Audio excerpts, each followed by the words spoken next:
Hola amigos, hoy vamos a hablar sobre los sistemas coloidales.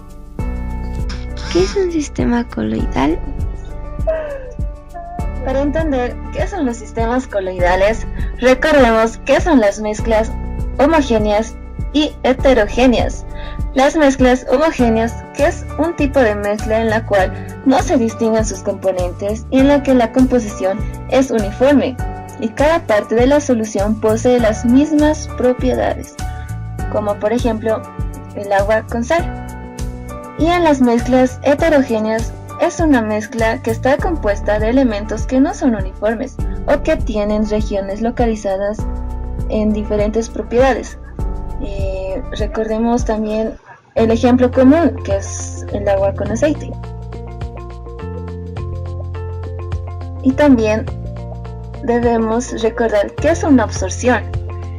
La absorción es el fenómeno de superficie en donde se observa un proceso mediante el cual un sólido poroso es capaz de retener partículas de un fluido, líquidos o gases. La mayoría comúnmente confunde con una absorción, que es la penetración de una sustancia dentro de otra.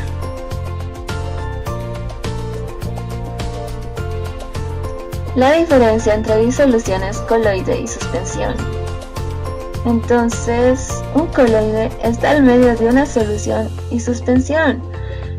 La solución no se distinguen a simple vista lo que la compone, que están ahí las mezclas homogéneas, que sus partículas son de 0,1 a 1 nanómetros.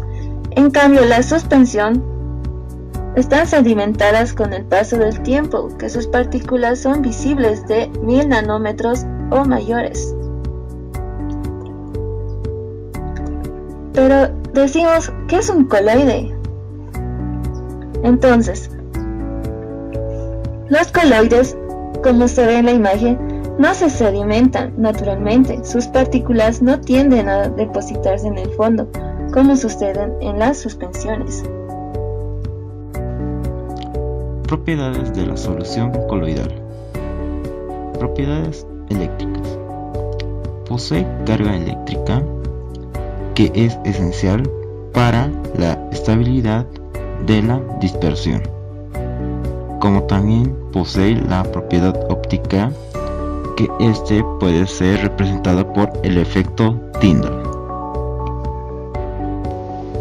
En este tipo de mezclas, el efecto Tyndall es capaz de reflejar la luz debido al tamaño de sus partículas, y esta solo está presente en los coloides.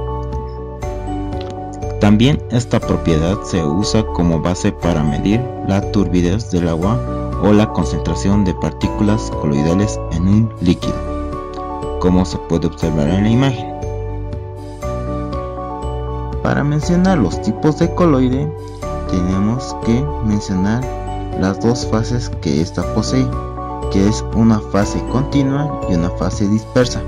La fase continua comúnmente es fluida y la fase dispersa por lo general son sólidas.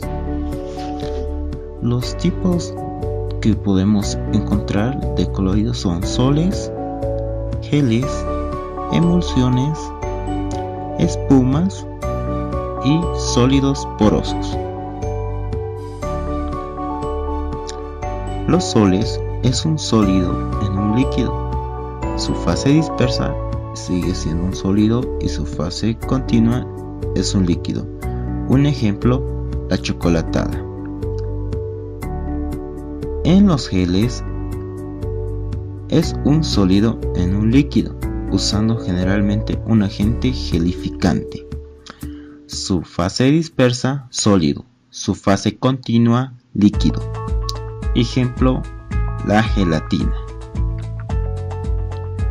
En emulsiones es un líquido en un líquido, inmiscibles, de manera más o menos homogénea. Su fase dispersa, líquido. Su fase continua, líquido.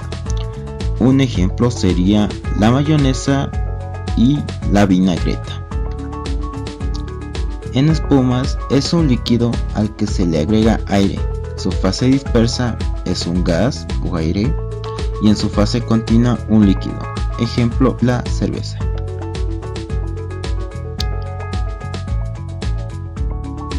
Sólidos porosos. Es un sólido al que se le añade aire. En su fase dispersa es un gas, en su fase continua un sólido. Ejemplo, el pan gourmet. La preparación de coloides es la disgregación, que son las rupturas de las partículas grandes hasta alcanzar el tamaño coloidal.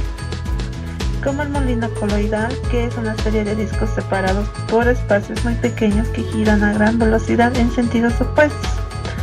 La emulsificación, y como la peptización, es la disgregación de partículas grandes en otras más pequeñas, como también puede obtenerse mediante reactivos químicos. El proceso de Breydig es algunos que lo llaman el método de disgregación eléctrica y se emplea para obtener soles de metales en estado coloidal. También tenemos por la condensación, que se promueve a la agregación de las partículas desde el estado de disolución, que es por la oxidación, reducción e hidrólisis, que también es por la cantidad de sustancias, la viscosidad, la facilidad de incorporación a la red cristalina, como las proteínas, la absorción de impurezas sobre la superficie, agregación de partículas en partículas. También es por fase molecular de la formación de los coloides. La agregación de molécula para formar partículas de tamaño coloidal obedece a fuerzas intermoleculares, como la atracción electrostática, puente de hidrógeno, la atracción de dipolos permanentes y la atracción de dipolos inducidos. También hay factores que afectan a la estabilidad de los coloides, como la temperatura, que de frío a calor, la presencia de impurezas, como también adición de electrolitos de signo contrario, como la atracción, y como también hay la repulsión electrostática.